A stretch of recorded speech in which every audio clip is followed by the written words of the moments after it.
Oh,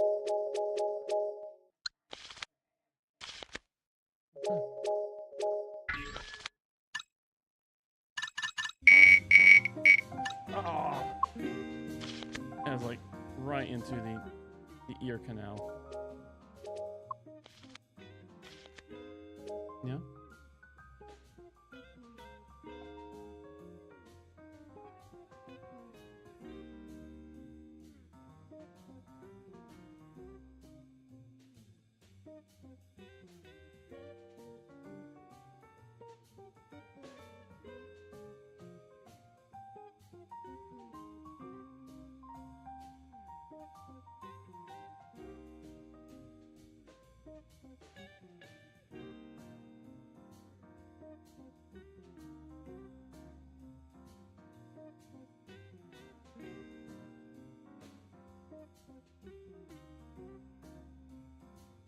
Okay.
All right. Send the invite when you're ready. Heck, is this so? What is going on here?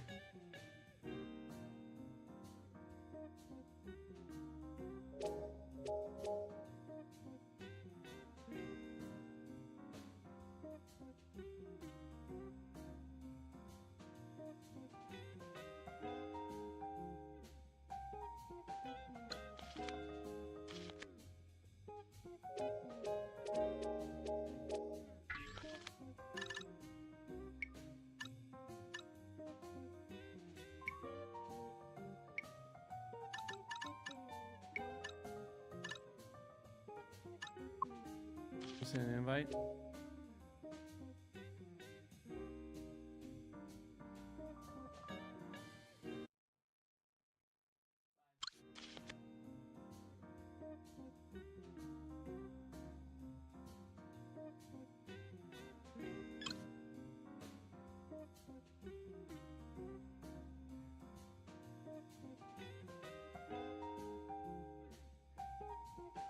Okay. Are they the rabbits?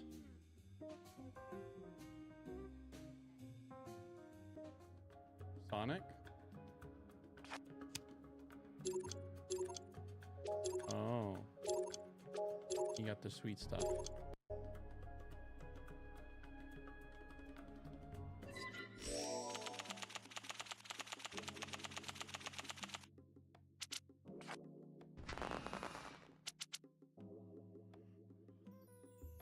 Oh, you have to pick, yeah.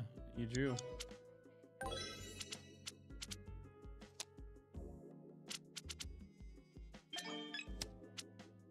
There you go.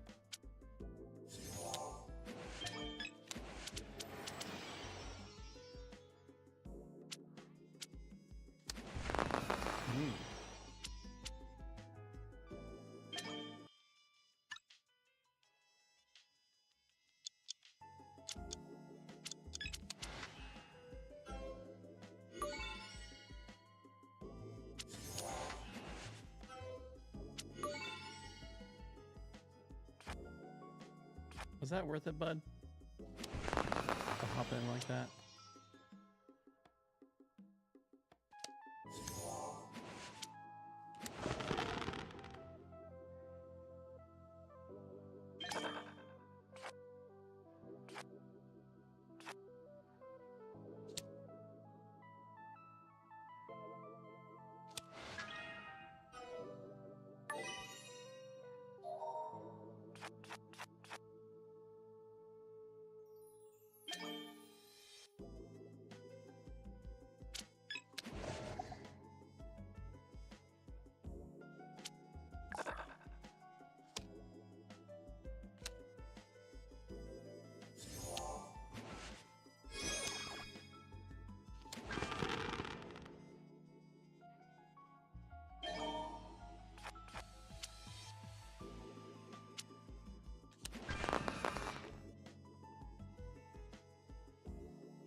Dang, son. Hmm.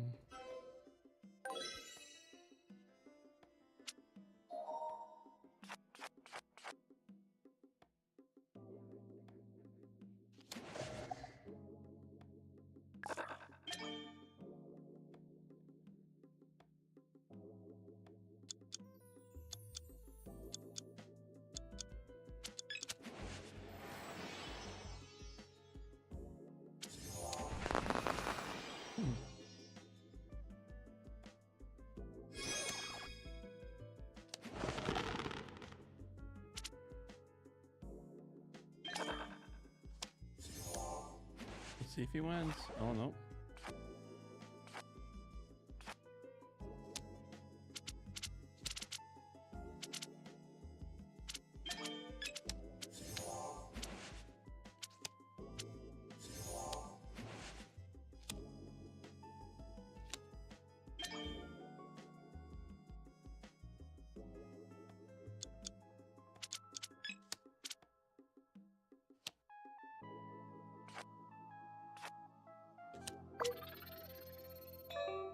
Ah.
Oh. I just have to draw 4, yeah.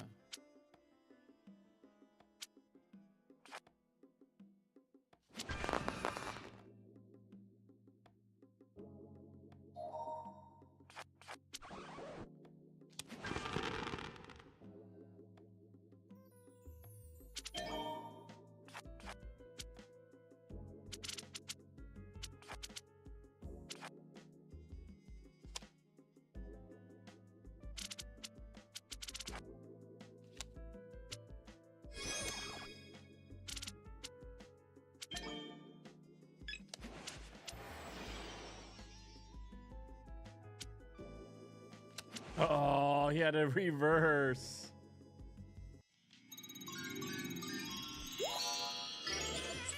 The game?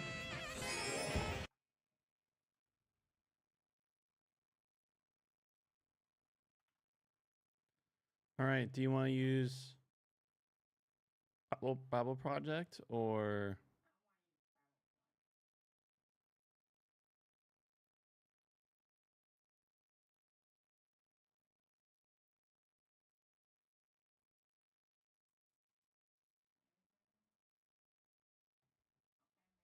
So you want to use Babel Project?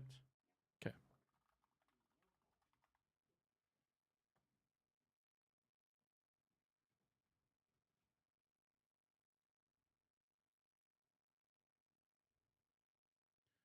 Okay. I think we did Mark, and Mark's only one section, so now we're on Luke, and I think Luke is long enough for him. Yep. It'll be 2 sections.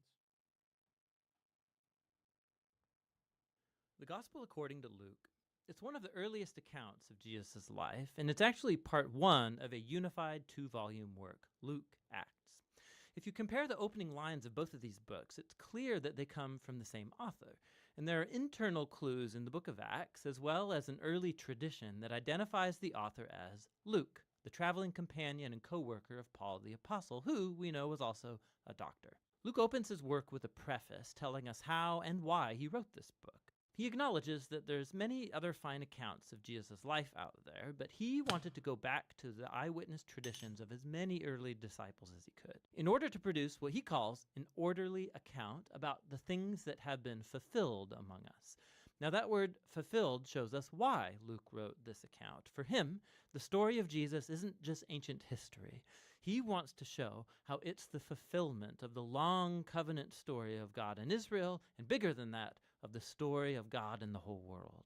The book's design is fairly clear. There's a long introduction that sets up the stories of John the Baptist and Jesus. Then in chapters 3 to 9, Luke presents a robust portrait of Jesus and his mission in his home region of Galilee. After that, the large midsection of the book is Jesus' long journey to Jerusalem, which leads to the story's climax, Jesus' final week in Jerusalem leading up to his death and resurrection, which then leads on into the book of Acts. In this video, we're just going to focus on the first half of Luke's gospel. The extended introduction tells in parallel the birth stories of John the Baptist and Jesus. So you have this elderly priestly couple, Zechariah and Elizabeth, and then this young unmarried woman, Mary and Joseph. They both receive an unlikely divine promise that they're going to have a son. Both promises are fulfilled then, as John and then Jesus are born, and both parents sing poems of celebration. Now these poetic songs, they're filled with echoes from the Old Testament, psalms and prophets, showing how these children will fulfill God's... Is that your music I hear? Is that Robin's? That's Robin's, okay. ancient promises. But these poems also preview each child's role in the story to follow. So John is the prophetic messenger promised in the Torah and the prophets who's going to prepare Israel to meet their God. And Jesus, he's the messianic king promised to David, who's going to bring God's reign over Israel and God's blessing to the nations, just like he promised to Abraham. After this, Mary brings Jesus to the Jerusalem temple for his dedication, and two elderly prophets, Anna and Simeon, they see Jesus and they recognize who he is. And Simeon sings his own song, a poem inspired by the prophet Isaiah. He says, "This child is God's salvation for Israel, and he will become a light to the nations." So with all this anticipation, the story moves forward into the next main section, where Luke presents Jesus and his mission. He sets the stage with John's renewal movement at the Jordan River, where he's calling a new, repentant, recommitted Israel into existence through baptism. He's preparing for the arrival of God's kingdom. And then Jesus appears as the leader of this new Israel, and he's marked out by the Spirit and the voice of God from heaven. He is the beloved Son of God. After this, Luke follows with the genealogy, and it traces Jesus' origins back to David, then back to Abraham, and then all the way back to Adam from the book of Genesis. Luke's claiming here that Jesus is the messianic king of Israel who will bring God's blessing, but not only to Israel, the family of Abraham. He is here for all the sons of Adam, for all humanity. After this, Luke has strategically placed the story of Jesus going to his hometown Nazareth, where he launches his public mission. At a synagogue gathering, Jesus stands up and he reads from the scroll of Isaiah, saying, "The Spirit of the Lord is upon me, to preach good news to the poor and freedom for the prisoners, new sight for the blind and freedom for the oppressed." Now, along with the other Gospels, Jesus is presented here, he's the Messianic King bringing the good news of God's kingdom. But what Luke uniquely highlights are the social implications of Jesus' mission. So he brings freedom. The Greek word is aphesis. It literally means release, and it refers to the ancient Jewish practice of the year of Jubilee described in Leviticus 25. It's when all Israelite slaves were released, when people's debts were canceled, when land that was sold is returned back to families. It's all a symbolic reenactment of God's liberating justice and mercy. And then Jesus says that this good news of release is specifically for the poor. Now, in the Old Testament, the poor, or in Hebrew, ani, it's a much broader category than just people who don't have very much money. It refers also to people of low social status in their culture, like people with disabilities or women and children and the elderly. It also can include social outsiders, like people of other ethnic groups, or people whose poor life choices have placed them outside acceptable religious circles. And Jesus says that God's kingdom is especially good news for these people. So after this, Luke immediately puts in front of us a large block of stories, showing us what Jesus' good news for the poor looks like. It involves the healing of a bedridden sick woman, or a man who has a skin disease, or someone who's paralyzed. There are stories here also about Jesus welcoming into his community a tax collector like Levi, who's not financially poor, but he is a social outsider. There's a story about Jesus forgiving a prostitute. Luke showing us how Jesus' kingdom brought restoration and reversal of people's whole life circumstances. He's expanding the circle of people who get invited in to discover the healing power of God's kingdom. And as Jesus' mission attracts a large following, he does something even more provocative. He forms these people into a new Israel by appointing over them the 12 disciples as leaders corresponding to the 12 tribes of Israel. And then Jesus teaches his manifesto of an upside-down kingdom, or as Luke calls it, the sermon given on the plain.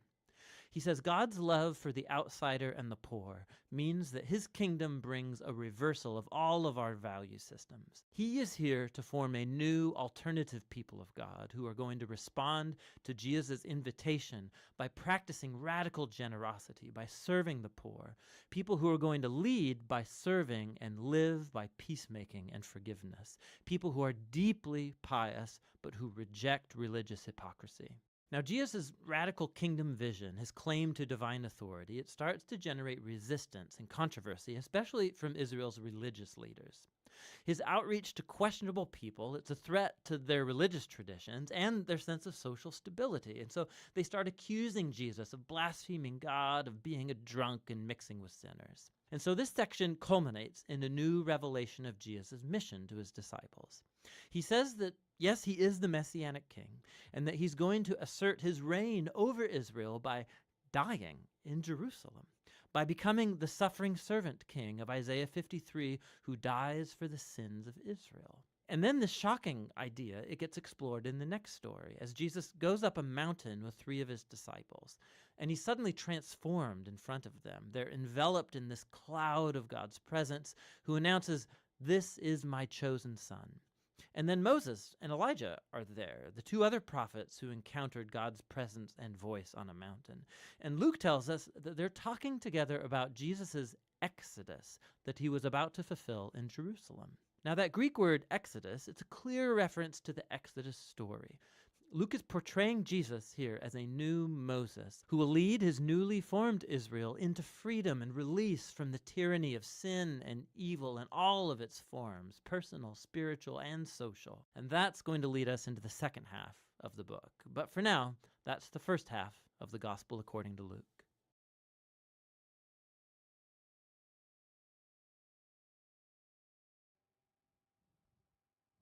All right, take away, my friend.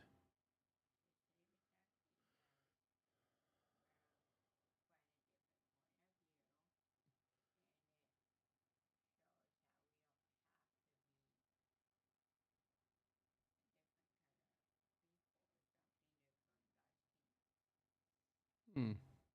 I definitely agree that it's all about Jesus, but this one actually goes through a different route, which is really cool.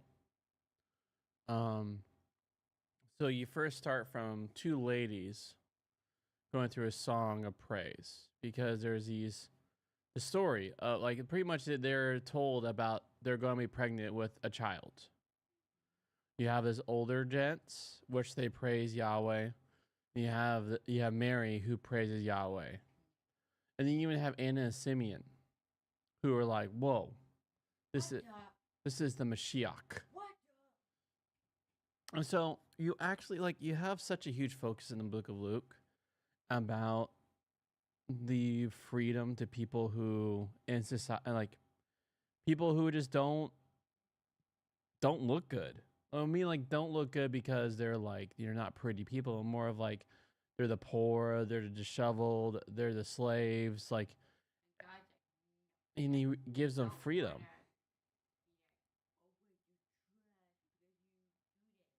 It's actually referring to the year of Jubilee, which we've read in the First Testament, where like it's a symbol of like all debts being canceled, the slaves being released.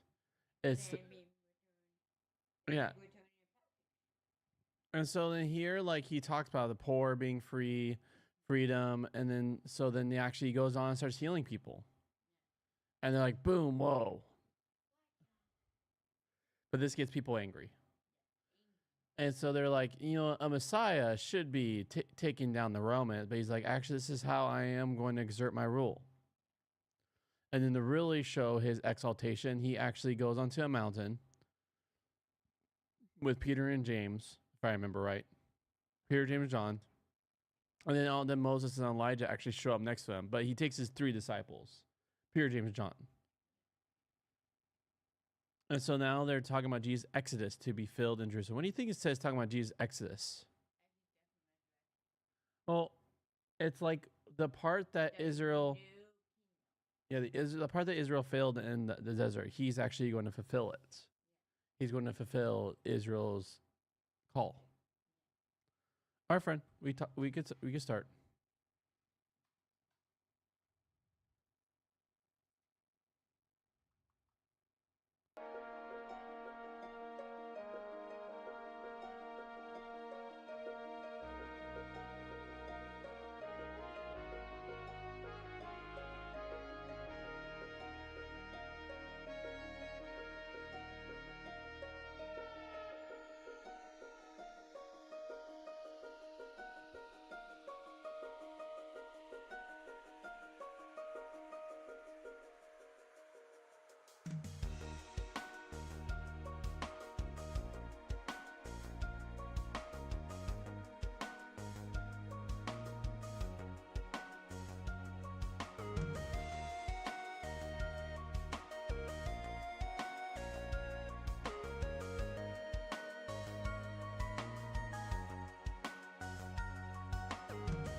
Oh, I see.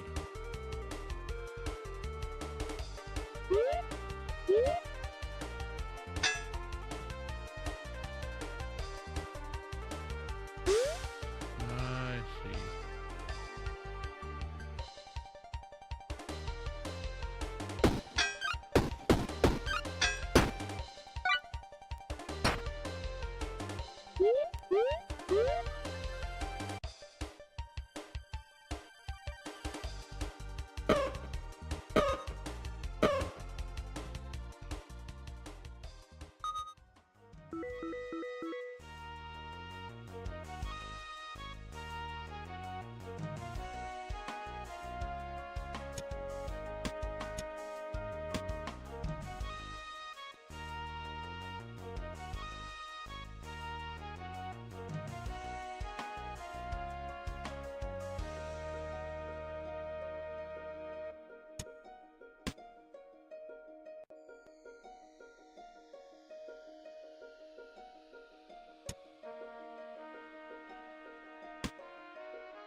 gets to me. I just, I'm not sitting here.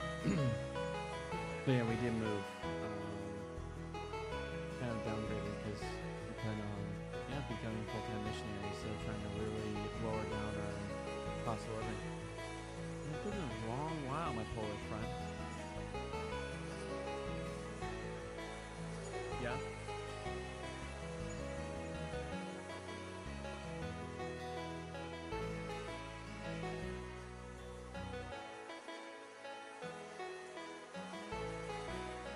If he accepts it, and make it quick, but once you finish that, we have to go through steps, okay?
Yeah.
Okay.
No slap shields.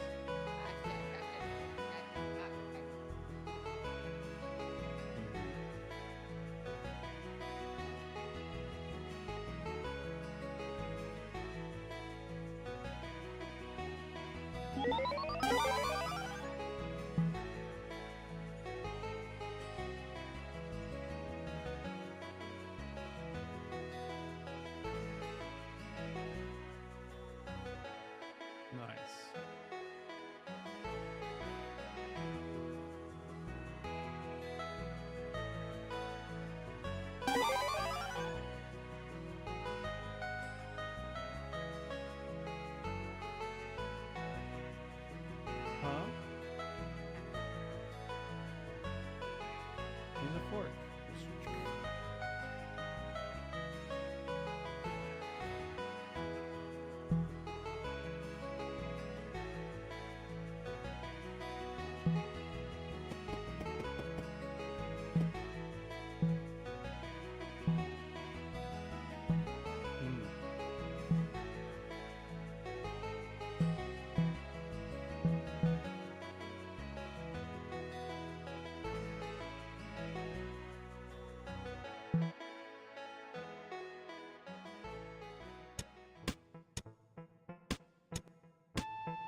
Do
it.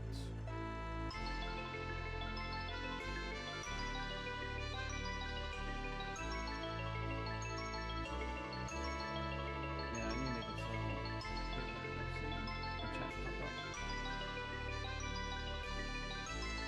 Probably when I take move my screen. I totally would. It's also keep an eye out.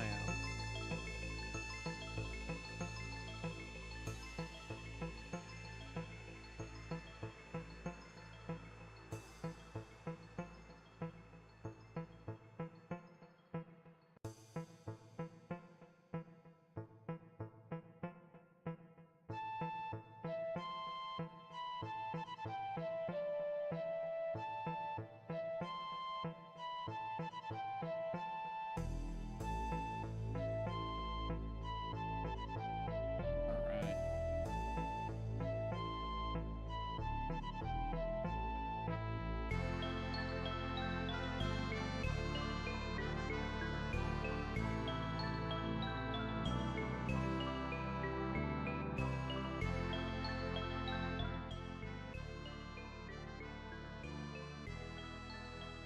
These are amazing.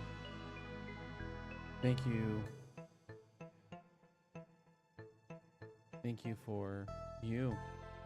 Thank you that how you build our brains, how we find hope or loss based on stories. We can engage a story like, heck, Backpack Hero. And you've given a set of complicated tests and just enjoy it as it works our brains. You're good and holy. May we have our eyes look towards you. As we read the writings of the ancients, please reveal to us what it means to them. May we turn our face towards you. May your face shine on us. Please give us the wisdom. Because we know that we can be a terror to our friends, terror to ourselves. That life is not as pleasant as the hopes and dreams of our ancestors will be. Even with a plethora of stuff. No amount of delightful video games will take away. No amount of delightful friends and family will take away. We just have to look to you. You took away the fear of death. So I'm not shaken with terror. Wonderful name, amen. Yes, please.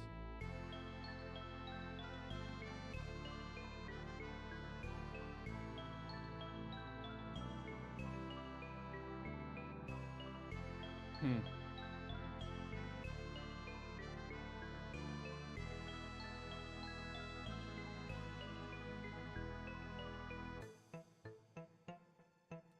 Yeah, go ahead.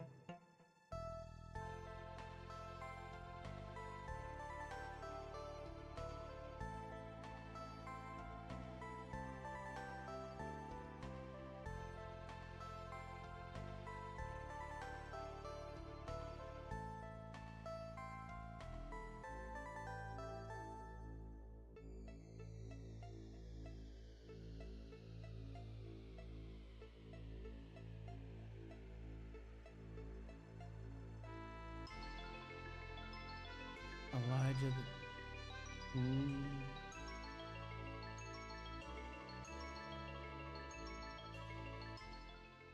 Elijah the Tishbite. From the settlers in Gilead said to Ahab, As Yahweh lives, the God of Israel, before whom I stand in attendance, during New Year's there be no dew or rain except. Oh, that's First Kings. Why does it keep going to First Kings? We're in Second Kings. I think we read this. Yep. We did this. There we go.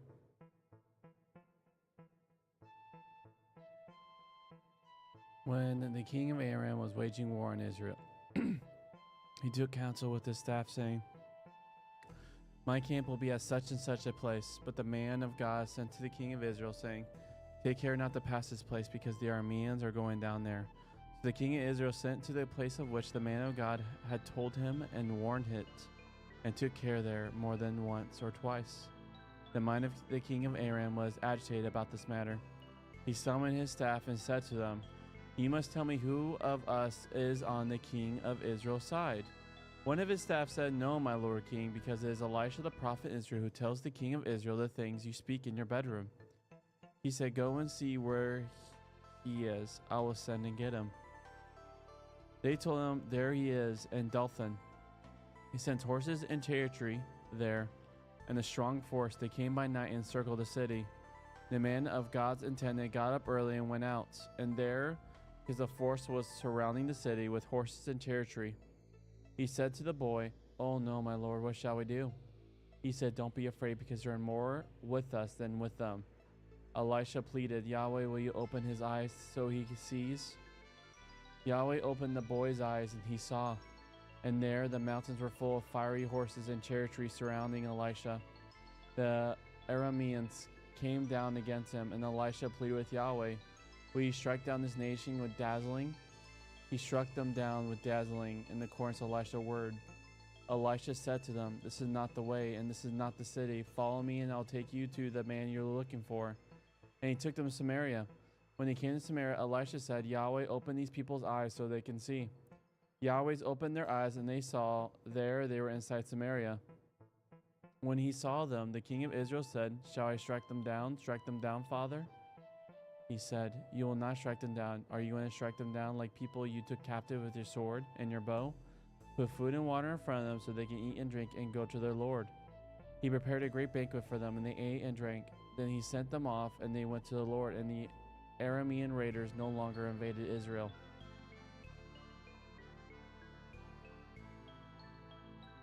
Over recent years, the way I pray has been revolutionized by the awareness from the prophets that when we pray, we are taking part in debates in God's cabinet in heaven. Stories like the one about Micah in 1 Kings 22 illustrates how God doesn't just sit alone in heaven deciding things, any more than God takes all the necessary actions in the world without using other agents. God chairs a cabinet and makes decisions in light of its debates. Prophets don't just listen, they take part, and that is what we do in prayer. That's why prayer is important, as in any meeting. If some people don't take part, then the influences the course of the debate and the decisions that are made. Even just naming people in prayer, as I do quite a bit, reminds the decision-making body not to forget them. Heaven is a much more complicated place than we often think, and what happens on earth relates to what happens in heaven. Related to this fact is the way Elisha can sometimes know about Arameans' military plans. Perhaps because his access to the cabinet meeting means he hears the heavenly representatives of nations such as Aram reporting on events and plans, the facility issues, and the frustration of the Aramean king. to our amusement but not to his. The entities that take part in the cabinet debates are not just the decision makers but the force that takes the action, as 1 King 22 also suggests. Not that their actions are always in keeping with the will of the chair of the cabinet to judge from some Old Testament passage and from our own experience. There is no reason between the judicial or legislative branch and the executive branch. Elisha knows this is so and needs his assistant to understand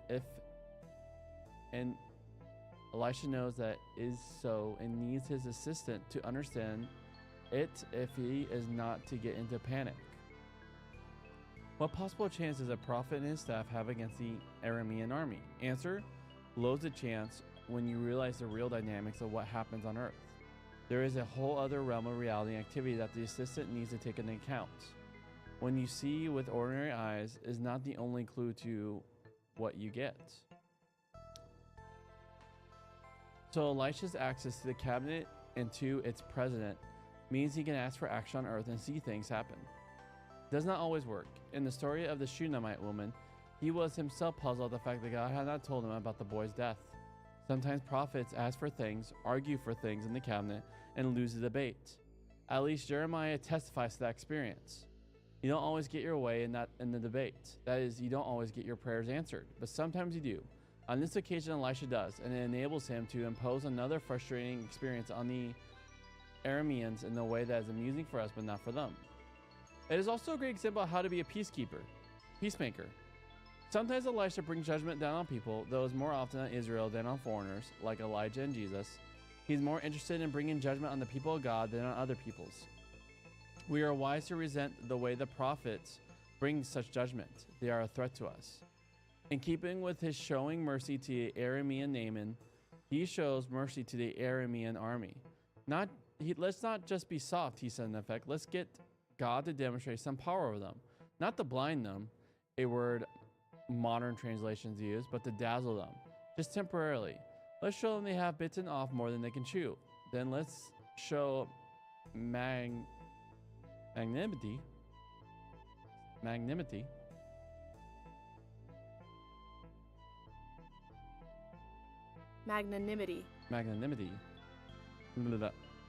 Imagine the story told when they got. Let's show them they have bitten off more than they can chew. Then let's show magnanimity and victory and throw them a party. Then let's send them home safe and sound. Imagine the story they told when they got home. It's not surprising that they gave up hostilities for a while, though the next story indicates they need to repeat this course of learning. You may think that the model for how prayer works and emerges from a story like this and from the prophet's account of their experience is rather anthropomorphic. You may think the same about their model for an understanding of the interrelationship of the activity of heavenly and of earthly forces. That's fine. Devise another model, but make sure it accounts for the realities the story presupposes.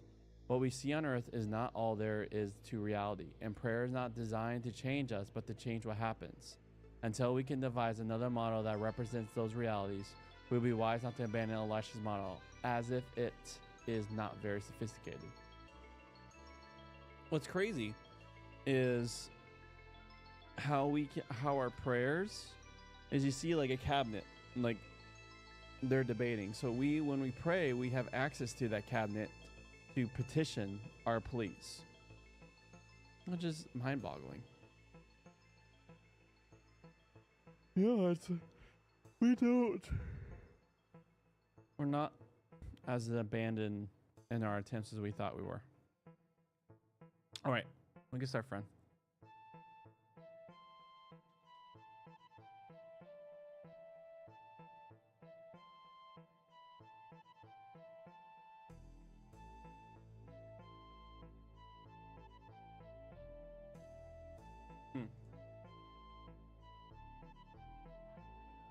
I wonder here. I bet it's a weird.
Oh, my brain needs a break.